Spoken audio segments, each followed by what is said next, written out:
So we've been west of the town to McPherson's Ridge. We've been north of the town to Oak Hill. What happens is the fighting of the afternoon of July 1st by the Confederates, even though Rhodes' initial attack does not succeed, General Lee will arrive on the field at noontime. And when he arrives, he's really, really, really upset. Because when he told his commanders to consolidate on the east side of the mountain in anticipation of a battle here, or in south central Pennsylvania, or perhaps Maryland, he also told his commanders as they moved, he says, do not precipitate a major engagement with the enemy until after we brought the entire army together. Well, Henry Heath and Ambrose Powell Hill, A.P. Hill we call him for short, Henry Heath and A.P. Hill will disregard Lee's orders, and they will advance July 1st. They will start a battle well before Lee is ready to have it, at a place not of Lee's choosing. So when he arrives here at midday, he's really upset. But when he arrives, and he cools off, he looks around, he sees these guys have potential here. They have momentum here. And so he'll reinforce the attack. And the Confederate attacks will overwhelm the Union defensive lines west and north of the town. The Union troops will be in retreat back through the town of Gettysburg, back to Cemetery Hill. And Cemetery Hill is just on the other side of that housing area, which was not here in 1863. The town itself, if you look up in that direction, you can see over the trees, you can see the light poles at the recreation park, and the town is beyond. So there's the town, there's Cemetery Hill. Cemetery Ridge, you look over here, you can see the monument silhouetted against the lighter sky there. You see the tall obelisk. There's a monument with a dome on it. Behind the red barn, that's all Cemetery Ridge. The tall tree-covered hill down there is Big Round Top. Just to the left of it is a shorter hill, Little Round Top. And we'll be down there, and hopefully this sky will clear up. They promised, weather promised me this morning. that in fact should be clearing now. Anytime. It's starting to break up right overhead now. So that's the terrain. Just before dark, remember the Confederates will occupy the town. The Union troops are on Cemetery Hill. Just before dark, on July 1st, first day of the battle, there's a meeting back up here at the seminary. In fact, you can see the seminary buildings right straight up there. That hawk just took off in front of him. There's a meeting up there between General Lee and General Longstreet.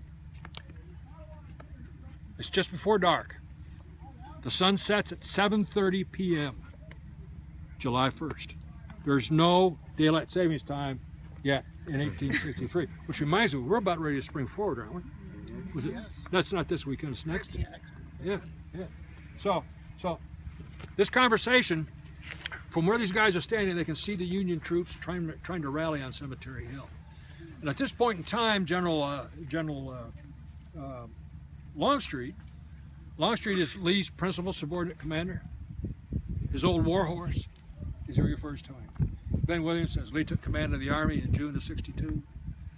And Longstreet is trying to talk Lee out of attacking Cemetery Hill the next day.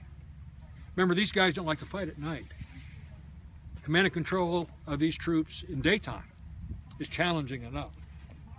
Nighttime, almost impossible. So they don't like to fight at night. So they're making plans for the next day, and Longstreet is trying to convince Lee not to make an attack against Cemetery Hill. The next day he thinks it's too strongly defended.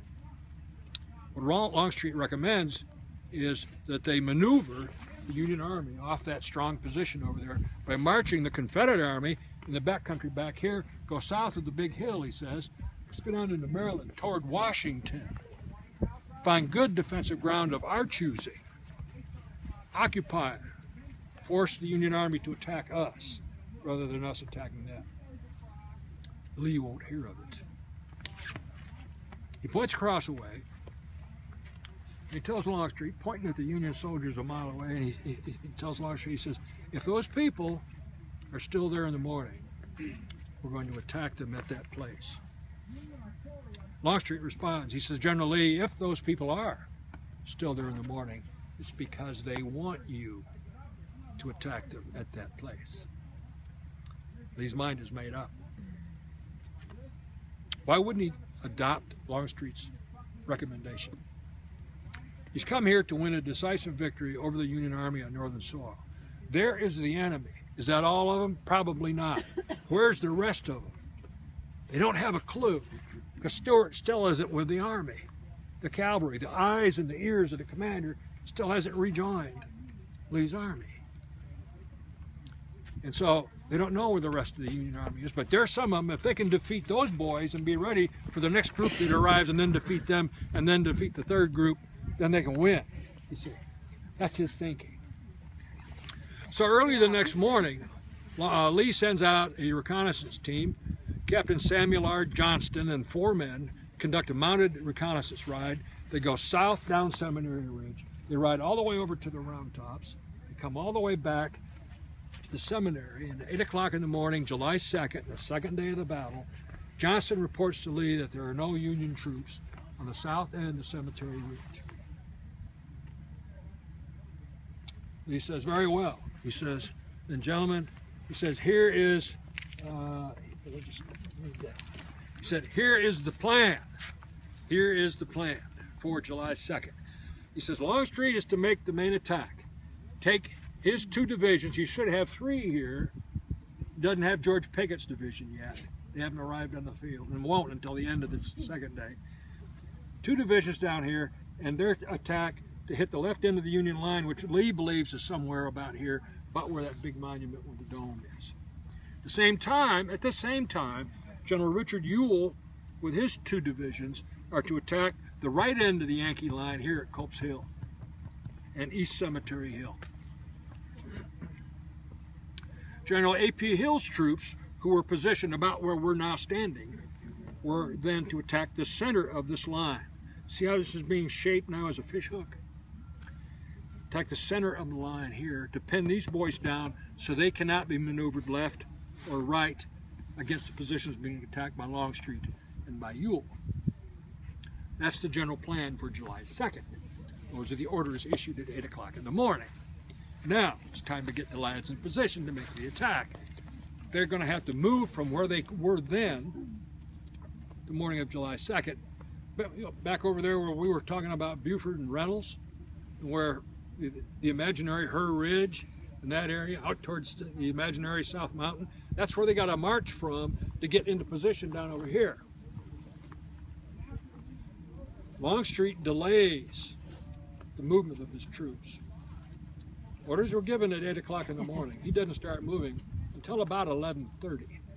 And then as they're moving, and you can't see it from here, but back off in that direction is a hill called Bream's Hill. If they pass over Bream's Hill on their march, they can be seen by their enemy over here on the high ground of Cemetery Ridge.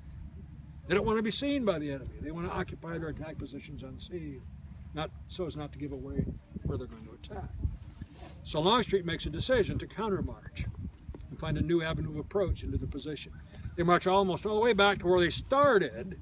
Remember, they started late already, and they're going to countermarch, go all the way back and take a different avenue of approach. It's 4 o'clock in the afternoon before Longstreet's troops are in position down here to make the attack. Orders are issued at 8 o'clock in the morning. It's now 4 o'clock in the afternoon. That's how many hours? 8 hours have transpired before the attack begins. 8 hours makes a big difference over there. More Union troops have arrived off the march, on position on Cemetery Ridge. That line was pushed down Cemetery Ridge a lot further than General Lee knew when he gave his orders at 8 o'clock in the morning. Moreover, one of the Union commanders, General Daniel Sickles, without orders or permission of the Union commander, General Sickles moves his 10,000 men of the 3rd Army Corps 3/4 of a mile forward of where they were assigned to be. He did it without orders, without permission. I'll show you why. We'll discuss why he did that after lunch. But recognize that now the situation has drastically changed.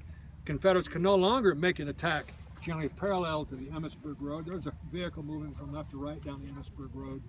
It's it's this road right here, is the Emmitsburg Road. attack going to be parallel to the road to hit the left end of the line, which Lee thought was here. Well, it's down here now. So now it's a series of straight-in attacks from west to east through areas like the Peach Orchard, the Wheat Field, Devil's Den, and Little Round Top. Those are the areas we're going to see right after lunch. Well, let's just talk about this a minute. What's going on here between Lee and Longstreet? Longstreet, the night before, had tried to talk Lee out of making this attack. Let's maneuver them off the position, he says, not attack them directly. We don't have enough men. They have a strong position. Lee disregards them. Disregards the recommendation. What's Longstreet's reaction? He's not happy. He's not happy. Yeah, sounds like he doesn't listen very well either. He is not happy. And he doesn't get started in moving his men into their attack position as early as Lee wanted him to. All right? And then he does this countermarch thing. He's kind of, this is what I call slow rolling the boss. Okay, you see what's going on here?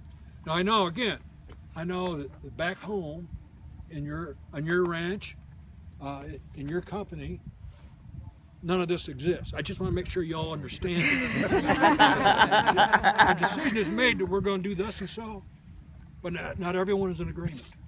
All right, not everyone is in agreement, and so as we set out to do it, some of us are not going to be 100% in the game, right? And so we're going to slow roll the boss on this one. Worse yet, once the decision is made, and we say, you know, boss, your idea is a real good idea, but you know what we ought to do? What we really ought to do is we ought to just hold up a little bit. Let's appoint a committee to study the situation and just to verify how great an idea this is. Let's appoint a committee. Friends, a camel is a horse designed by a committee. Yes. One thing the leaders do that separates them apart from the others in the organization is what? Decisions. They decide. Commanders, leaders create a vision for where the organization is going. A vision. The commander's vision, the leader's vision is very important for the organization.